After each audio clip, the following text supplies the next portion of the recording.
Hai, selamat datang di channel Z Film. Kali ini kita akan melanjutkan lagi ya Dharma Warang episode selanjutnya. Yang belum nonton episode sebelumnya bisa kalian cek.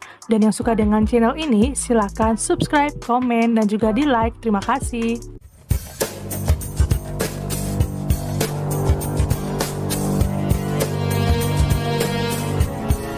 Ia pun memeluk Aro. Dan saat itu penginapan mereka dikepung oleh orang-orang yang tidak dikenal. Mek Jong pun juga melihatnya dari jauh.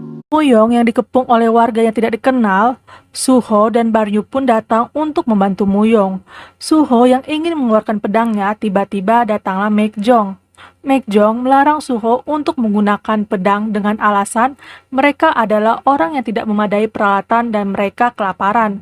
Orang yang mengepung itu akhirnya pergi. Di situ Suho merasa kesal dengan perlakuan Mek Jong. Setelah itu mereka mengecek barang yang dibawa dari Sila. Ternyata hadiah yang akan diberikan ke Pangeran Baekja hilang, tidak ada tersisa satupun. Putri Sukmyung berkata, walaupun tidak ada persembahan untuk pangeran, kita semua harus tetap pergi ke Baekja. Dan tibalah mereka di Baekja. Putri serta Warang menyapa pangeran yang sedang asik makan. Di sana mereka dicuekin oleh pangeran tersebut. Setelah selesai makan, Putri menemui Pangeran Baekja. Ia berkata maksud tujuannya ke sini untuk melakukan perdamaian. Tapi Pangeran Baekja merasa kecewa karena tidak mendapatkan hadiah. Pangeran Baekja akhirnya melakukan tawaran ke Putri Sukmyung, yaitu pangeran ingin menikahi sang putri dengan alasan untuk menjaga perdamaian.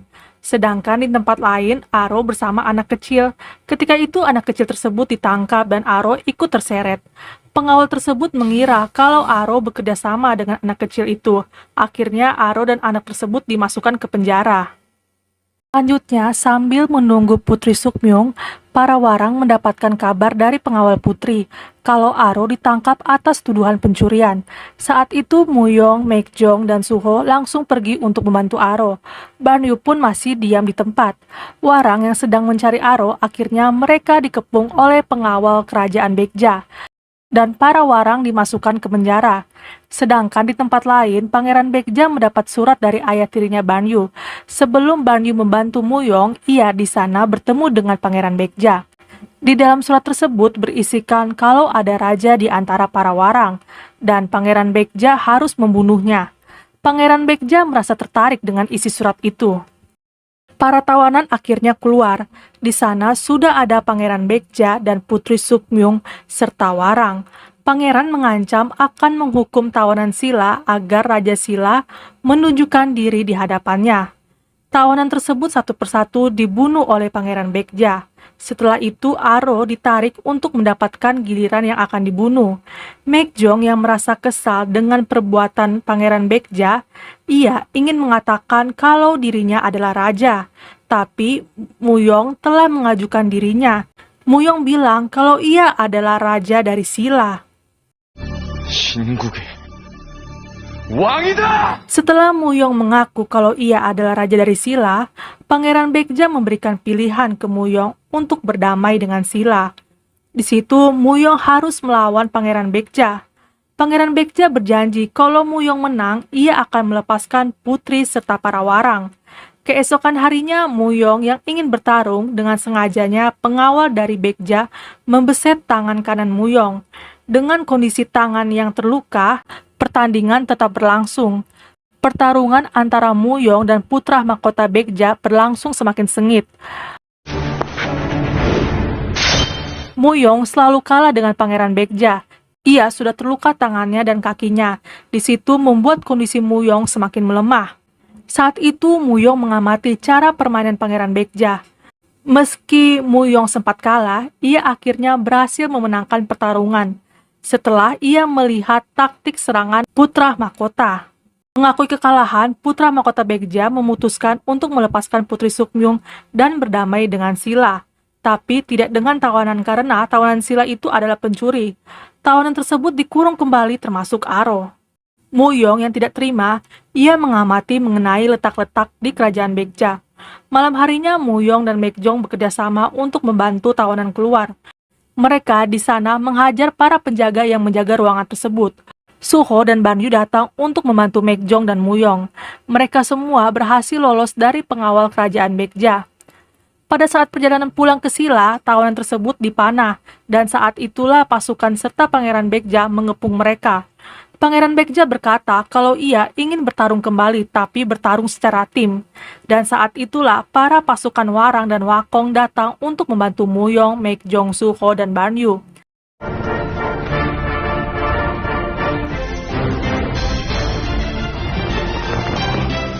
Akhirnya, Pangeran Baekja menyudahi pertarungan tersebut karena mereka takut kalah telak, yang dimana Silla mempunyai pasukan Warang yang lumayan banyak.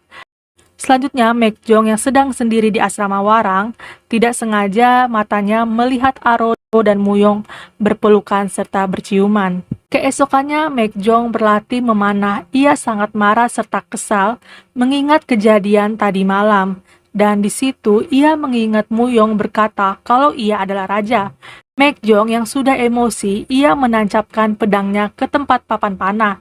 Sedangkan di tempat lain, Ratu menanyakan ke Putri Sukmyung mengenai bagaimana sikap Muyong. Putri menjawab kalau Muyong adalah orang yang sangat pemberani. Dan saat itulah Ratu Jisoo berpikir akan membentuk Wonha. Wonha adalah prajurit yang terdiri dari wanita yang akan memimpin para warang.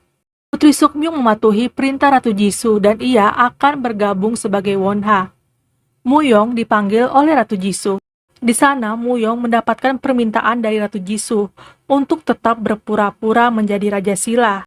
Ratu Jisoo juga menjelaskan, ia akan menjadikan adiknya Muyong yaitu Aro sebagai prajurit wanita atau Wonha.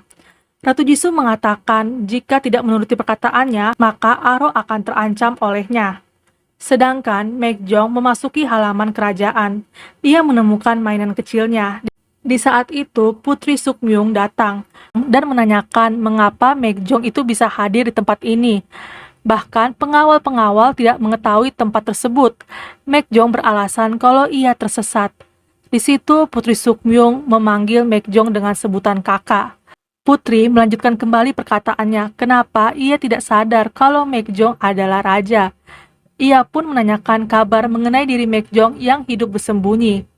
Pada malam harinya, Muyong tengah sendiri. Di situ, Banyu melihatnya.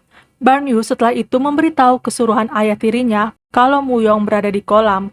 Dan saat itulah para penjahat masuk. Ia pun menghajar Muyong. Mereka mengira kalau Muyong adalah raja. Ketika itu datanglah Yewol, Suho, dan kakak tirinya Hansung. Mereka pun melawan semua penjahat tersebut. Muyong yang sedang melawan penjahat itu tiba-tiba penyakitnya kambuh kembali, yang dimana ia pingsan. Yewol dan Suho dan kakak tirinya Hansung tetap melawan penjahat itu demi melindungi Muyong. Sedangkan di tempat lain ada seorang bercadar mengambil gelang Mekjong, dan ternyata orang tersebut adalah Mekjong.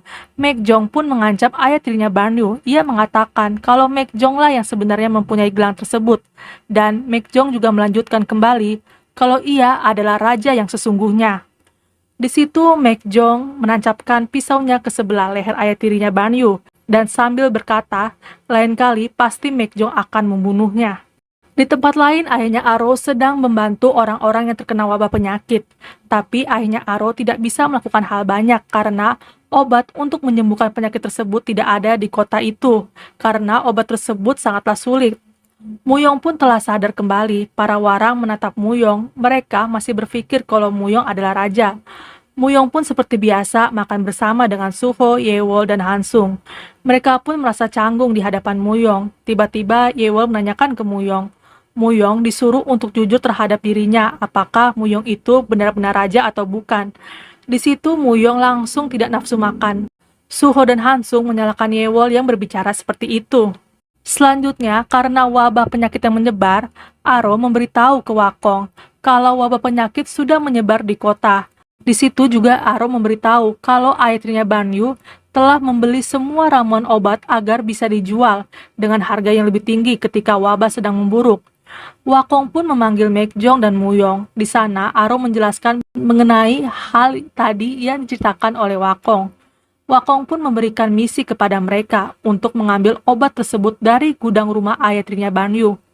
Muyong dan Maekjong mengajak Suho serta Yewol untuk membantu kerjasama ke rumah ayah tirinya Banyu, tanpa sepengetahuan mereka kalau Banyu mendengar percakapan tersebut. Wakong pun juga membantu para warang. Ia mendatangi rumah ayah tirinya Banyu sambil berpura-pura mabuk untuk mengalihkan perhatian ayah tirinya Banyu. Banyu pun membantu Suho, Maekjong, Muyong, dan Yewol tanpa sepengetahuan mereka, di mana ia mabuk dan mendatangi ayah tirinya. Muyong, Maekjong, dan lainnya mulai menyusup ke rumahnya Banyu untuk mencuri obat. Mereka kaget semua dalam gudang tersebut adalah obat-obat langka. Mereka pun langsung membawa obat tersebut keluar, dan mereka berhasil melakukannya. Paginya, mereka mengirimkan semua obatnya ke ayahnya Aro. Selanjutnya, Banyu masuk ke kamar. Di situ, Suho berterima kasih kepadanya. Maekjong saat itu menemui Muyong. Ia memberitahu kalau Aro dibawa ke istana. Aro yang sudah di hadapan Ratu Jisoo, Ratu berkata ke Aro, kenapa Maekjong sikapnya berubah semenjak anaknya bertemu dengan Aro. Di situ Aro membela dirinya kalau ia tidak melakukan apa-apa ke Maekjong. Ratu pun berkata kalau ia akan membuat Wonha dan Aro harus menerima nasibnya. Muyong menemui kakak kandung Ratu Jisoo. Muyong mengatakan kalau Aro dibawa ke istana. Muyong bingung apa yang ia harus lakukan untuk Aro. Ratu Jisoo itu mengatakan apakah Muyong benar-benar ingin menjadi raja. Kalau Muyong ingin menjadi raja, maka tidak ada lagi yang berani menyentuh Aro. Semua akan tekuk lutut terhadap Muyong. Muyong yang tidak mengerti maksud kakak Ratu Jisoo tersebut, kakak Ratu Jisoo itu mengaku kalau Muyong adalah anaknya. Kakak Ratu Jisoo adalah ayahnya Muyong selama ini. Sedangkan di tempat lain, Ratu Jisoo mengenang yang dimana ia membunuh salah satu pasukan Wonha. Dan ternyata itu adalah ibu kandung Muyong. Saat itu ibunya Muyong sedang mengandung Muyong. Ratu tidak rela kalau anaknya dikandung ibunya Muyong bisa menjadi raja. Ibunya Muyong berkata kalau anaknya yang ia kandung juga merupakan keturunan kerajaan yang dimana anaknya kelak bisa menjadi raja. Dan ibunya berkata kembali kalau ia berjanji tidak akan memberi nama anaknya ketika ia hidup, seolah-olah kalau anaknya tidak pernah dilahirkan. Di situ ibunya Muyong memohon kepada Ratu Jisoo, tapi Ratu Jisoo tidak mendengarkannya. Ia langsung menusuk dadanya ibu Muyong dengan pedang. Wakong pun diundang oleh Ratu Jisoo. Ratu berkata kalau ia akan membentuk kembali Wonha, dan Wonha akan memimpin para warang. Dan saat itulah masuk Putri Sukmyung dan Aro. Ratu Jisoo menyuruh Wakong untuk hormat kepada Wonha. Muyong yang sedang sendiri, Hansung menghampirinya. Hansung bercerita kalau ia akan menulis surat untuk kakeknya. Ia tidak suka kalau kakak tirinya diperlakukan semena-mena oleh kakeknya, karena dengan alasan perbedaan kasta. Hansung mengatakan kembali ke Muyong, apakah Hansung bisa seperti kakak tirinya? Muyong pun bilang kalau ia akan selalu mendukung Hansung dan akan berjalan bersama dengannya. Hansung pun sangat senang dengan perkataan Muyong. Hansung benar-benar mengidolakan Muyong. Setelah itu, salah satu warang memberikan kotak ke Hansung. Hansung pun membuka kotak tersebut dan ternyata kotak tersebut bukanlah buat dirinya, melainkan untuk kakak tirinya. Hansung langsung memberikan kotak tersebut ke kakak tirinya.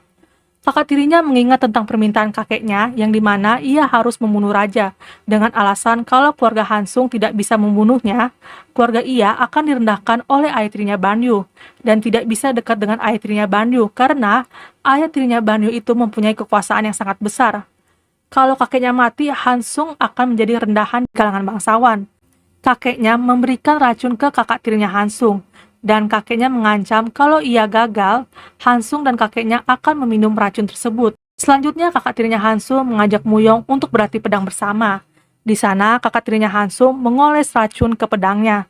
Mereka pun berkelahi. Muyong tidak mengerti kenapa kakak tirinya Hansung ingin membunuhnya. Pedangnya Muyong terpental. Hansung melihat kejadian tersebut. Ia di sana mencoba menghalangi kakaknya. Hansung memegang pedang tersebut. Kakaknya berteriak untuk segera Hansung lepaskan. Hansung tahu kalau pedang tersebut sudah diracuni. Hansung langsung melemah badannya.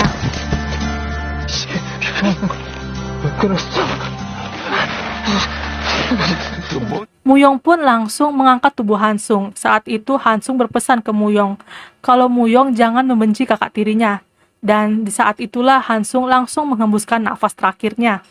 Muyong pun membawa Hansung yang dimana para warang sedang diajarkan di kelas dengan Wakong. Yewol merasa kaget dengan kejadian yang menimpa Hansung. 왜 이래 이 녀석?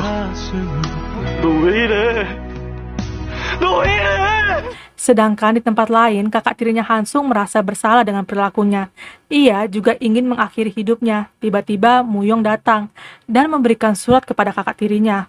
Surat tersebut pesan terakhir dari Hansung. Kakak tirinya menangis membacanya karena di dalam isi surat tersebut, Hansung ingin kalau kakeknya juga sayang dengan kakaknya, walaupun bukan kasta bangsawan. Hansung sudah senang hidup di asrama warang, yang menjadikan Hansung berpikiran dewasa. Para warang semuanya menangis pemakaman Hansung. Di situ, Wakong menyampaikan pesan untuk saling menjaga satu sama lain sebagai teman. Dan di lain tempat, kakeknya juga menangisi cucu kesayangannya yaitu Hansung yang telah tiada. Selanjutnya di istana, para menteri menemui Ratu Jisoo. Para menteri meminta Ratu Jisoo untuk segera mundur dari kekuasaannya. Selanjutnya, Muyong menemui Aro. Saat itu Aro melihat panah yang ingin mengenai Muyong, tapi di situ Aro menghalanginya dan membuat Aro kena oleh panah tersebut. Sedangkan di istana, para menteri selalu mendesak Ratu Jisoo untuk segera cepat turun dari tahtanya. Dan saat itulah Maekjong datang ke istana, membuat Ratu Jisoo terkejut. Dengan beraninya Maekjong mengatakan di depan semua orang kalau ia adalah raja dari Silla yaitu Raja Jinheung.